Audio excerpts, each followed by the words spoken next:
모르고 봐도 재미있는 그림 읽기. 오늘 볼 그림은 루브르 박물관 그랜드 갤러리에 위치한 첼로를 연주하는 여인의 그림입니다. 이 그림이 어떤 상황으로 보이시나요? 우선 악보책을 들고 있는 아기가 보입니다. 날개가 달린 걸 보니 천사인 것 같죠? 그런데 아기 천사의 표정이 밝지 않습니다. 첼로 연주자를 보는 눈빛이 영 못 믿어온 표정입니다. 야, 이 아줌마 날 새겠네. 오늘도 텄구만. 이라고 말하는 것 같습니다. 그러다 보니 악보책을 보여주는 것도 신이 나지 않습니다.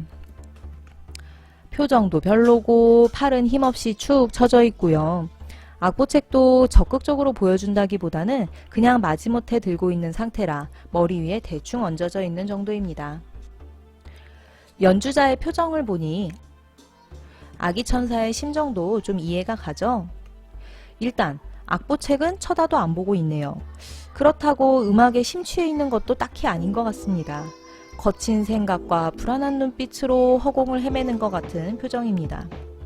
굳이 말로 표현하면 어라? 이 소리가 아닌데 어라? 틀렸나? 이렇게 하는 게 아닌가? 하는 정도가 아닐까요? 저도 덩달아 말하고 싶어지네요. 야, 이거 오늘 또 텄구나. 그렇게 생각하고 봐서인지 활 잡는 것도 영 어색합니다. 제가 음악 전공자는 아닙니다만 첼로 활은 되게 이렇게 손등이 위로 가게 해서 척 잡지 않나요? 팔과 몸통 사이도 좀 적당히 띄어서 멋지게 연주를 하고요. 사진 속의 첼리스트들은 하나같이 본인이 연주하고 있는 음악과 첼로의 음색에 매료된 듯 예술가적인 면모를 보여주고 있습니다. 오늘의 주인공과는 영 딴판인 모습이네요. 해서 저는 이 그림의 주제를 엉터리 첼리스트로 파악했습니다. 음악을 그럴싸한 액세서리나 교양쯤으로 생각하는 귀부인들의 허영을 풍자하기 위한 그림으로 악보를 볼 줄도 모르고 활을 잡을 줄도 모르면서 첼로 앞내 하는 행태를 비판하기 위해서 그린 그림이라고요. 음악을 전공하신 다른 선생님께 보여드렸더니 장님 첼리스트라고 추측을 하셨어요. 어쨌든 간에 저 눈빛이 영 멀쩡해 보이지는 않는 것 같습니다. 그런데 그렇게 해서 결론을 내리기에는 좀 껄쩍지근한 부분이 있었어요. 걸려있는 곳이 너무 핫했거든요. 앞서 말씀드린 것과 같이 이 그림은 루브르 박물관 그랜드 갤러리 왼쪽 벽에 걸려 있습니다. 루브르 박물관에서 관람객이 제일 많이 다니는 곳입니다. 얼마나 핫하냐면 그 유명한 모나리자가 여기쯤 있고요. 레오나르도 다빈치가 그린 성 모자와 성 안나, 세레자 요한, 암굴의 성모, 그리고 카라바조가 그린 성모의 죽음 등 그림에 관심 없는 사람들이라도 한 번쯤은 들어보았을 법한 그림이 줄줄 걸린 곳이에요. 물론 풍자화가 이런 그림들과 같은 곳에 놓여있지 말란 법은 없죠. 하지만 이 그림은 실제로 보면 사이즈가 160cm쯤 됩니다. 거의 실물 크기라고 볼 수 있죠?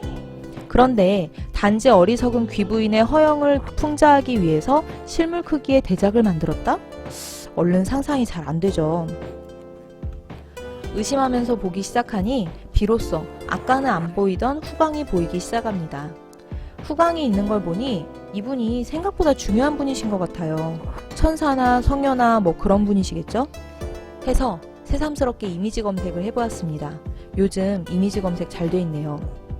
이미지 검색을 해보니 이 그림은 도메니코 잠피에리가 그린 악보를 든 천사와 성녀 세실리아라는 작품이었어요. 저 눈빛은 허공을 헤매는 불안한 눈빛이 아니라 하느님이 내려주시는 음악을 받아들이기 위해서 집중하고 있는 눈빛이었나 보네요. 덧붙여 말하면 악기도 첼로가 아니고 당시에 유행했던 비올라 다감바라는 악기라고 합니다. 비올라 다감바가 활을 어떻게 잡는지는 여전히 모르겠는데 뭐 성녀님이시니까 분명 엄청 잘 잡으셨을 것 같네요. 하지만 여전히 저 악보 들고 벌서고 있는 불쌍한 아기 천사가 꼭 저래야만 했나라는 생각이 드는 건 어쩔 수 없습니다. 차라리 어차피 악보 안 보실 거면 옆에 앉아서 박수를 치든지 아니면 음악에 맞춰서 파닥파닥 춤을 추거라 했으면 서로 더 행복하지 않았을까요? 성녀 세실리아는 음악가들의 수호 성녀이기 때문에 여러 그림에서 악기와 함께 그려지곤 합니다. 다 그런 것은 아니지만 많은 그림에서 오늘 그림과 마찬가지로 하늘을 바라보고 있는 모습으로 묘사가 되고 있네요. 이 그림은 위쪽이 더 있습니다. 성녀 세실리아가 실제로 뭘 보고 있었는지 더 확실하게 잘 나타나 있지요. 다른 곳에서도 우연히 그림을 보다가 악기를 연주하는 여자가 하늘을 바라보고 있는 모습을 보게 되면 성녀 세실리아를 그린 그림인 것 같다고 아는 체 하면 될 것 같습니다. 그리고 이 그림도 이렇게 그린 걸 보니 아무래도 활은 저 때는 저렇게 잡는 게 맞았었나 보네요. 모르고 봐도 재미있는 그림 오늘의 그림은 악보를 든 천사와 성녀 세실리아였습니다. 요즘은 직접 미술관에 가서 그림을 감상하는 게 어렵죠? 나중에 기회가 돼서 이 그림을 직접 보러 가시게 되면 어느 아기 천사의 운수 나쁜 하루에 대해 수다 떨었던 오늘을 기억하며 그림이 좀 더 친근하게 느껴지시길 바랍니다. 좋은 하루 되세요.